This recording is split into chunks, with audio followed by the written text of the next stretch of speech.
최근에 딥시크 관련 이슈 내용에 대해서 지난 영상 통해서 발빠르게 다루어 드리면서 내용 정리 도움드린 바가 있었는데요. 나스닥 증시 기준으로 마이너스 3%가 넘는 폭락이 이어졌었지만 우리의 리플 코인 어땠죠? 오히려 저가 매수 찬스를 주었을 뿐 다시 한번 재차 반등에 성공을 했습니다. 실제로 영상 통해서 저희 채널 차원에서 운영 중에 있는 실시간 리플 커뮤니티 통해서 하단에 매수를 걸어놨었던 4,330원 라인에 대한 추가 매수 비중 늘리기 전략이 완벽하게 적중을 하면서 저가의 매수를 할 수가 있었고, 항상 투자 시장에서 단기 악재성 이슈 같은 경우는 필연적으로 발생을 합니다. 하지만 여기서 우리 구독자분들께서 중요하게 보셔야 되는 내용이 단기 악재가 발생을 했을 때 이에 따른 시장이 과연 어떻게 반응을 하는지 이 부분에 대해서 중점을 두셔가지고 보셔야 되고, 이미 터져버린 단기 악재 어쩔 수 없어요. 이런 것들이 시장에 중장기적으로 영향을 주는 이슈인지 아니면 진짜로 단발성으로 끝나버릴지 이런 여부에 대해서도 주목해서 보셔야 됩니다. 그렇기 때문에 이번 영상 통해서 우리 구독자 여러분들께 말씀드리고 싶은 내용은요, 먼저 첫 번째 현재 리플 코인과 관련된 이슈 내용들, 그리고 두 번째 딥시크 관련 이슈 내용에 대해서 현재 시장이 어떻게 반응을 하고 있는지, 이에 따른 자금 흐름은 어떻게 유입이 되고 있는지 살펴보도록 하고, 그리고 마지막 세 번째로 딥시크 관련 내용이 중장기적으로 암호화폐 시장에 부정적인 영향을 줄 것인지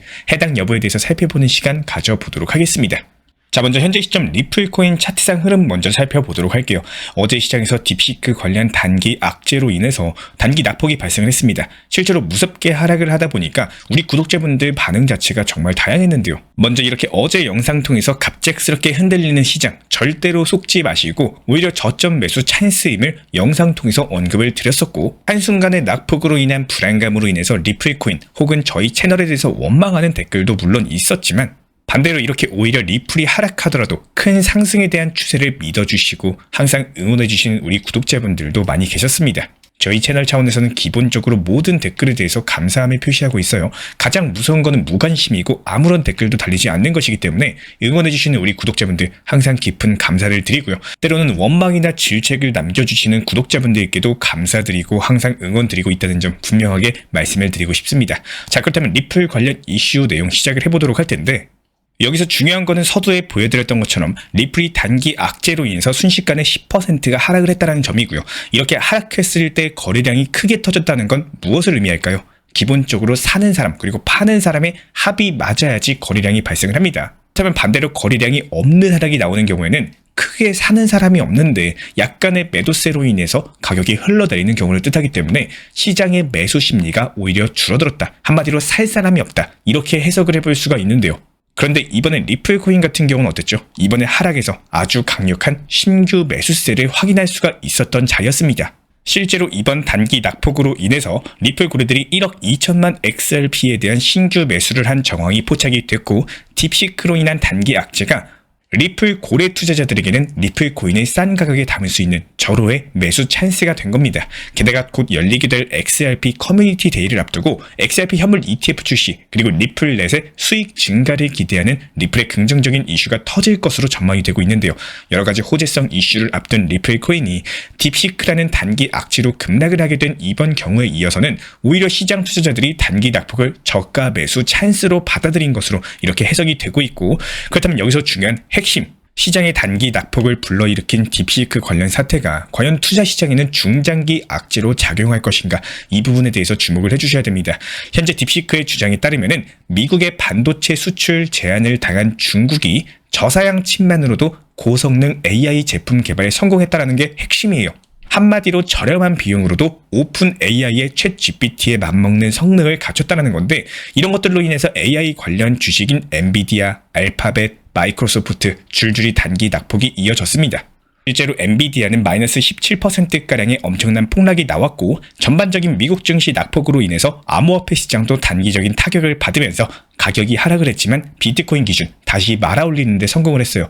미국 증시와는 다르게 현재 암호화폐 시장은 여러가지 견고한 모습을 보여주고 있다 보니까 오히려 미국 주식시장과는 다르게 마이크로스트래티지는 어때요? 한화로 1조 6천억 규모의 추가 매입을 발표를 했고요. 일본의 메타플랜이 또 1조 원 규모의 비트코인 매입을 위한 사상 최대 규모 자금을 조달하겠다. 관련 발표를 남기면서 오히려 중국의 딥시크 단기 악재 이슈가 기관, 고래 투자자에게는 저가 매수의 기회가 된 상황입니다.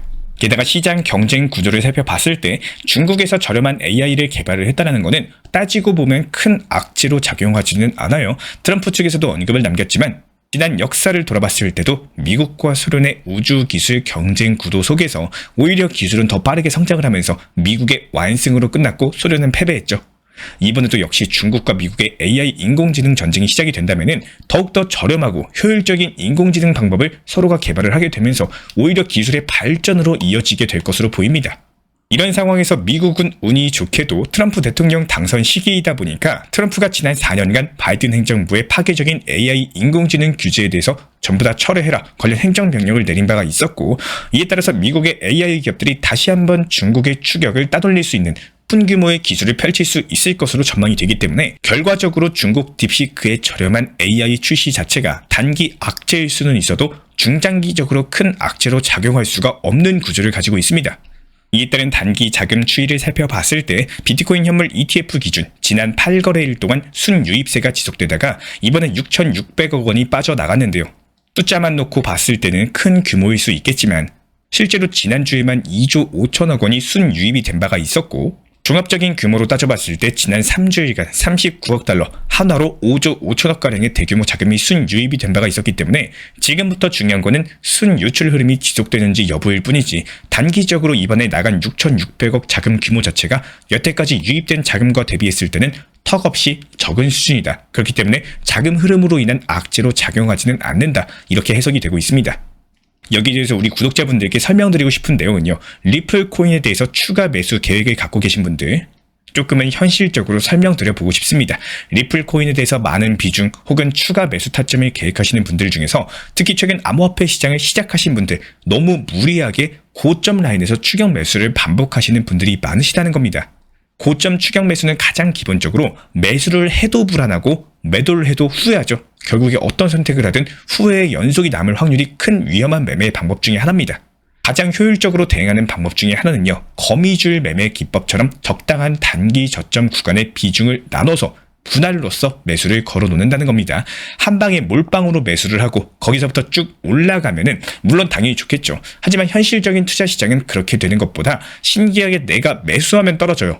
반대로 내가 팔면 올라가요. 이런 현상들이 많이 발생을 합니다. 즉 거미줄처럼 그물을 여러 군데로 걸어두면서 내가 원하는 먹이를 노리는 것처럼, 즉 내가 원하는 매수 타점에 매수를 할 수 있는 이런 매매의 기법과 투자 심리를 갖고 계셔야 됩니다. 제가 안내드리고 있는 신사 채널 자주 챙겨보시고 간혹 한 번씩 영상에서 핵심 내용으로 설명드리는 분들이라면은 이전 3일 전쯤 업로드드린 영상 보셔서 기억나시는 분들 분명히 계실 거예요. 정보방에서 안내드리면서 영상 통해서도 설명드린 내용입니다. 지난 1월 23일 리플 코인에 대한 추가 매수 타점에 대해서 안내드렸습니다. 조금 풀어서 설명을 드려보자면은 1차 매수 타점으로 4,330원 안내드렸어요. 이 당시에 리플 코인은 아직까지 힘이 많이 살아있는 4,700원 라인이었기 때문에 과연 이 매수 가격이 올 수 있을 것인가, 이에 따른 의구점이 있을 정도의 타점이다, 이렇게 생각하신 분들도 있으셨을 텐데요. 하지만 매번 영상에서 말씀드린 내용 기억하실 겁니다. 비싸게 매매하는 매매 습관은 독이 되고 단기 저점에 매수할 줄 아셔야 되고 기다릴 줄 아는 매매 타점을 반드시 찾아내셔야 된다. 수없이 말씀드린 이유도 타점만 잘 찾는 연습만 하시면 기회는 반드시 찾아온다라는 거예요. 그리고 1월 27일 오후 10시쯤 리플 4,330원 비중 추가 매수 체결되면서 다행히도 리플이 반등 나오면서 1차 단기 저점의 추가 매수를 통해서 비중을 늘려나가는 전략으로 대응 타점 안내드렸습니다. 그러면 이 내용을 제가 언제 우리 구독자분들께 설명을 드렸을까요?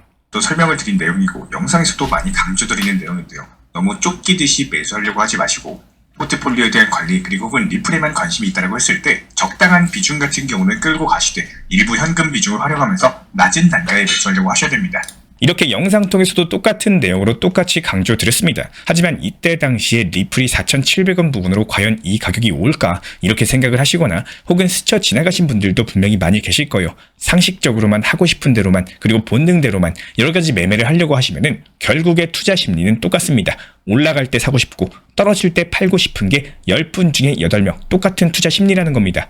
하지만 내가 적당한 타점을 볼 줄 알고 시장을 조금만 분석할 줄 안다면은 여기서 찾아낸 단기 저점을 믿고 매수 가격에 미리 걸어두시고 조금은 편리하고 효율적인 매매를 할 줄 아셔야 된다는 거예요. 어렵게 생각하면 끝도 없고요. 찾아낸다면 조금씩 보이실 거라고 생각을 합니다. 우리 구독자분들 항상 진심으로 응원 도움 드리고 있고, 여기서 우리와 함께하고 싶으신 분들은 현재 보이시는 번호로서 문자 신청 주시면 입장에 대한 도움 드리도록 하겠습니다.